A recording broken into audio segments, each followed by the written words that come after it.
10টা আলামত আসার আগে কিয়ামত হবে না। কয়টা আলামত? 10টা। এই 10টা আসার আগ পর্যন্ত কিয়ামত হবে না নিশ্চিত থাকতে পারে, কিন্তু এই 10টা কবে চলে আসবে এর কোনো গ্যারান্টি আছে? নাই। তার প্রথমটা হচ্ছে দাজ্জাল, মাসিহুদ দাজ্জাল মানুষের রূপে বের হবে। 2, ঈসা ইবনে মারইয়ামের আগমন, নবী ঈসা আলাইহিস সালাম আসবেন এবং তার হাতে দাজ্জাল নিহত হবে। কোথায় নিহত হবে সেটা বলে দেওয়া আছে, প্যালেস্টাইনের বাবেলুদ নামক জায়গায়, যে জায়গাটা অলরেডি প্রস্তুত। 3 নম্বর হচ্ছে দাব্বাতুল আরদ, জমিন থেকে একটা অদ্ভুত প্রাণী বের হবে যে মানুষের সাথে কথাবার্তা বলবে। এটা হাদিসে আছে, কিন্তু তা আমরা এখন নিঃসন্দেহে 90% মানুষ বিশ্বাস করবে না, এবং যারা একটু বেশি চেতনাধারী তারা বলবে যে মোল্লা মুর্শিদের কথা শুনে প্রাণী বলে আবার কথা বলবে। কিন্তু হ্যাঁ, এই কথাটাই যদি নাসা বলে, যে হ্যাঁ একটা প্রাণী আছে পৃথিবীর গভীরে, সে অচিরেই বের হবে এবং কথা বলবে, দেখবে সবাই বিশ্বাস করছে। দেখেন চিন্তাগত শিরক, চিন্তাগত শিরকটা দেখেন। যখন আমরা ওইসব মিডিয়া থেকে কোনো কথা আসে আমরা নিশ্চিন্তে নির্দ্বিধায় বিশ্বাস করি।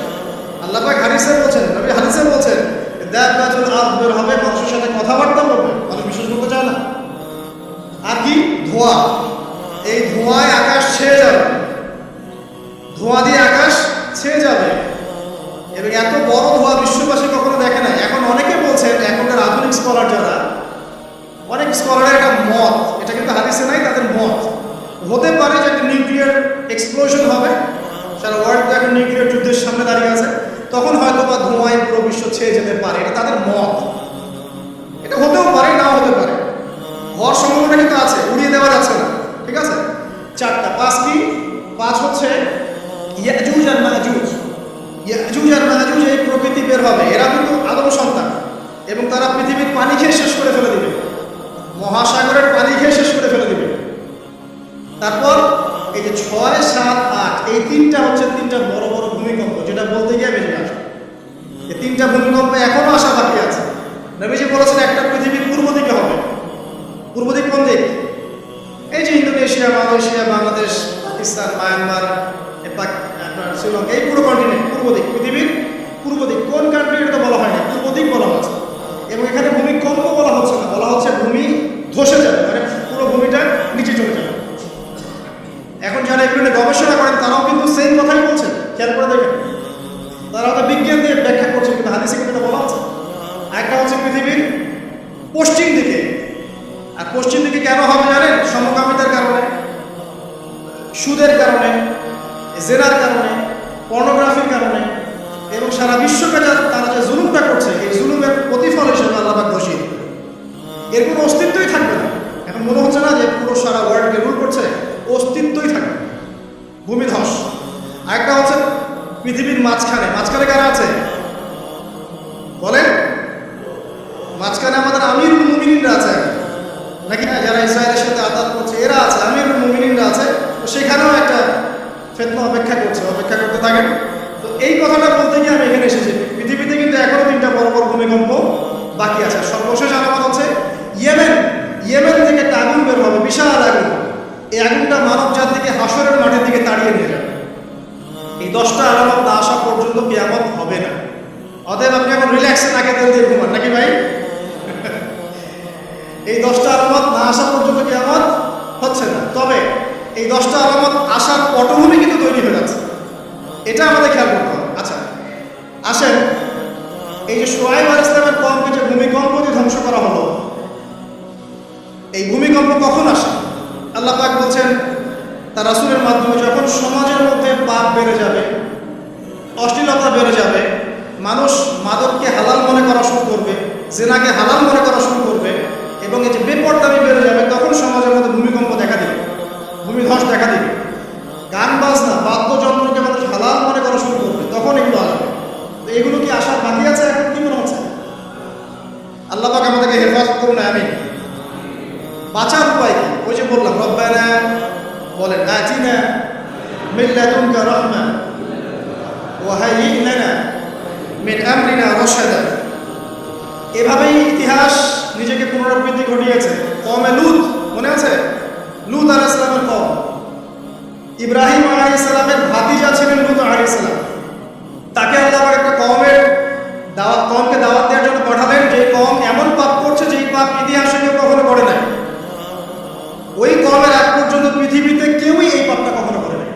পাপ? কে বলতে পারবেন? সমকামিতা। কি পাপ? সমকামিতা। এখন তো অ্যাভেলেবল দেখছি আমরা, এখন আর অ্যাভেলেবল দেখছি না, ছেলে ছেলে বিয়ে করছে, মেয়ে মেয়ে বিয়ে করছে। এবং বড় বড় কান্ট্রিজ যেগুলো আছে, আমেরিকা, ব্রিটেন, অস্ট্রেলিয়া, কানাডা, সব জায়গায় এগুলো হালাল, এগুলো হালাল। স্বাধীনতা, বাক স্বাধীনতা। আর আপনি চাইলে একটা মেয়েকেও বিয়ে করতে পারেন, ছেলেকেও করতে পারেন। আবার কোরআনে বলেছে ছেলে ছেলে সমকামের কথা, কিন্তু এই যুগে এসে আমরা দেখছি মেয়ে মেয়েও সমকামী। সুবহানাল্লাহ। এবং এটা আমাদের দেশে ছড়িয়ে পড়ছে, এটা কিন্তু অ্যালার্মিং একটা বিষয়। আমরা সবাই বাইরে ভালো মানুষের মুখোশ ধরে আছে ঠিকই, কিন্তু ভিতরে ভিতরে সমাজ এগুলো চলছে। এগুলোকে যদি এখনই আমরা যদি এটাকে ডিফেন্ড করতে না পারি, তাহলে কিন্তু সমস্যা। আগামীতে দেখা যাবে যে আমাদের পরিবারের মধ্যে এগুলো ঢুকে যাচ্ছে। নাউজুবিল্লাহ। একটা জরিপ বলছে যে 20 থেকে 30 জন মানুষের মধ্যে একজন মনে করে যে সমকামিতা ভালো জিনিস বা এটা একটা স্বাধীনতা। আগে বলা হতো যে এটা একটা মানসিক রোগ। আপনি 10 বছর আগের ডাটা দেখেন আর 10 বছর পরে ডাটা দেখেন, এখন আপনাকে বলা হবে এটা একটা বাক স্বাধীনতা। আগে বলা হতো মানসিক রোগ। তো এই কওম ছিল কওমে লূত। আল্লাহ পাক এদেরকে এমনভাবে ধ্বংস করেছেন যেভাবে পৃথিবীতে কোনো কওমকে আল্লাহ পাক ধ্বংস করেন কাউকে না। কিভাবে? আল্লাহ পাক দুজন ফেরেশতা পাঠিয়েছিলেন, জিবরাইল আলাইহিস সালাম এবং মিকাইল আলাইহিস সালাম। তাদেরকে সুন্দর যুবকের আকৃতিতে পাঠিয়েছেন, সুন্দর সুন্দর যুবক। সুবহানাল্লাহ। এগুলো বলতে খারাপ লাগে যে এখন ছোট ছোট বালকদেরকেও দেখি বলাৎকার করা হচ্ছে না? নিউজগুলো পান না? আর আমরা এটা জঘন্য প্রতিবাদ করছি। আসলে কোনো কোনো ক্ষেত্রে দেখা যায় যে ইসলামী কিছু প্রতিষ্ঠানের মধ্যে এই রোগ ঢুকে গেছে। তো এটা কিভাবে হলো? আসলে কিভাবে হয়েছে আমি আপনাকে বলছি। দেখেন, আমি আপনাকে মূল জায়গাটা বলছি। এই যে মানসিক বিকৃতি, অসুস্থতাটা হয়েছে অনলি পর্নোগ্রাফির কারণে। Only pornography. এবার পর্নোগ্রাফি দেখতে দেখতে সবাই বাসায় ইন্টারনেটে, আপনার ফোনে সবাই যখন দেখতে অভ্যস্ত হয়ে গেছে, তখন ইন্টারনালি আমরা সবাই পশু হয়ে গেছে। এখন সামনে যেই থাকে, একটা ছোট বাচ্চা থাক, ছোট মেয়ে থাকে, 5 বছরের মেয়েকে দেখলাম রেপ করে ফেলছে। 5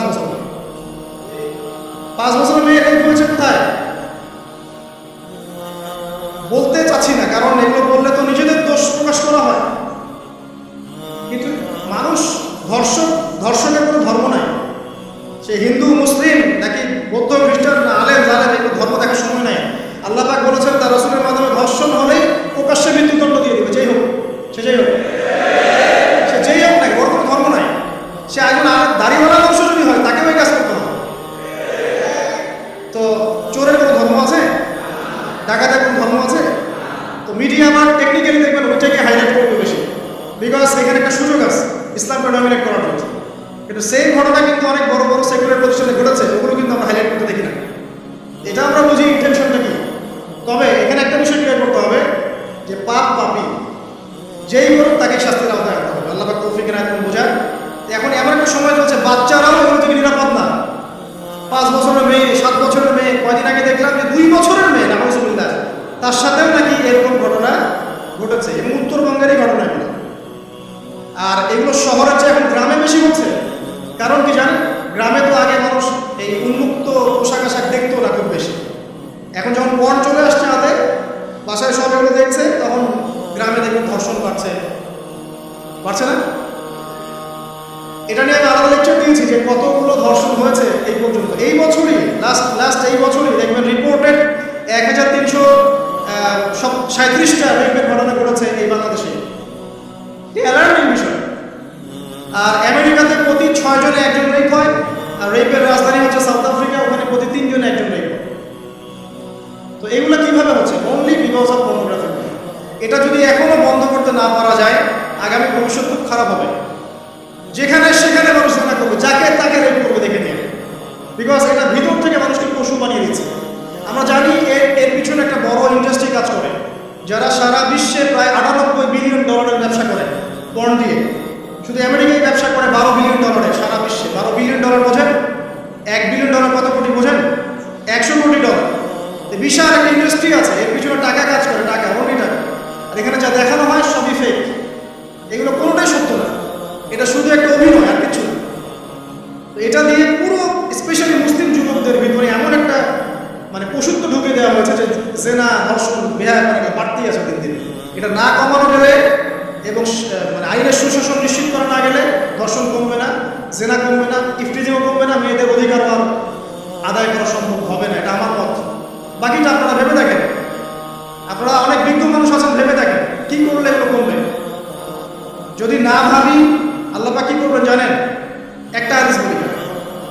যায়নাব বিনতে জাহাশ রাদিয়াল্লাহু আনহা তিনি বলছেন, ইয়া রাসূলুল্লাহ সাল্লাল্লাহু আলাইহি ওয়াসাল্লাম আনুহলিকু ওয়া ফিনা সালিহুন, আমাদের মধ্যে সৎ লোক থাকা অবস্থাতেও কি আমরা ধ্বংস হয়ে যাব? আমাদের মধ্যে সৎ যে অনেক ব্যক্তি আছে তারা থাকলেও কি আমরা ধ্বংস হয়ে যাব? নবীজি বলছেন, নাম, হ্যাঁ তোমরা ধ্বংস হবে। ইযা কাসরাতুল খাবাস, যখন নোংরামি, অশ্লীলতা, বেহায়াপনা বাড়তে থাকবে, আলেম জালেম সব ধ্বংস হবে। তা আমরা আমাদের স্বার্থেই কথাগুলো বলবো, কারণ আমরা যদি এগুলোকে প্রতিহত করতে না পারি তাহলে আমাদের বাড়িতেও এই ফেতনা ঢুকে আসবে। আসবে না? আসবে। দেখে নিন, আল্লাহ পাক বোঝার তৌফিক এনায়েত করুন, আমিন। তো কওমে লূতকে আল্লাহ পাক কি করেছেন? সুন্দর বালকের রূপে এই জিবরাইল আর মিকাইল আলাইহিস সালামকে পাঠিয়েছেন। এখন লূতের লোকরা বলছে যে তোমার ঘরে যে মেহমান দুজন এসেছে ওদেরকে আমাদেরকে দাও। বুঝতে পারেন নাই? তোমার ঘরে যে দুজন মেহমান এসেছে ওই দুজন মেহমানকে নিতে এসেছে। লূত আলাইহিস সালাম বলছেন যে আমার হাউলাই বানাতিন কুনতুম ফাইলিন, তোমাদের যদি বিয়ে করার ইচ্ছা থাকে, আমার মেয়েরা আছে তাদেরকে বিয়ে করার প্রয়োজন নেই। একজন নবী তার মেয়েকে বিয়ে দিতে যাচ্ছেন, তাও তোমরা এই পথে যেও না। তখন এই কওমে লূতের লোকরা বলছে, তুমি খুব ভালো করে জানো হে লূত আমরা কি জন্য এসেছি। তখন তিনি বলছেন, আলাইসা মিনকুম রাজুলুন রাশীদ, তোমাদের মধ্যে কি একজনও ভালো মানুষ নাই? এরপরে আপনার আযাব আসবে। লূত আলাইহিস সালাম এবং তার স্ত্রী চলে যাচ্ছেন। তার স্ত্রী কিন্তু আবার ইমানদার ছিলেন না, সে পিছনে ফিরে বারবার দেখছেন। নূহ আলাইহিস সালামের স্ত্রী যেমন ইমানদার ছিলেন না, লূত আলাইহিস সালামের স্ত্রীও তেমনি ইমানদার ছিলেন না। নবীর স্ত্রী হওয়া সত্ত্বেও তারা কিন্তু জাহান্নামে যাবে। কওমে লূতকে এভাবে ফেরেশতার পাখা দিয়ে ওই পুরো জায়গাটাকে উঠিয়ে নিয়ে মাটিতে আবার ধসিয়ে দেওয়া হয়েছে। এই জায়গাটা এখন নিদর্শন হয়ে আছে। জর্ডানের পাশে দেখবেন যে ডেড সি, একটা মৃত সাগর আছে না, ওইটা ছিল সেই জায়গা। এখানে সাদুম গোত্র থাকবে।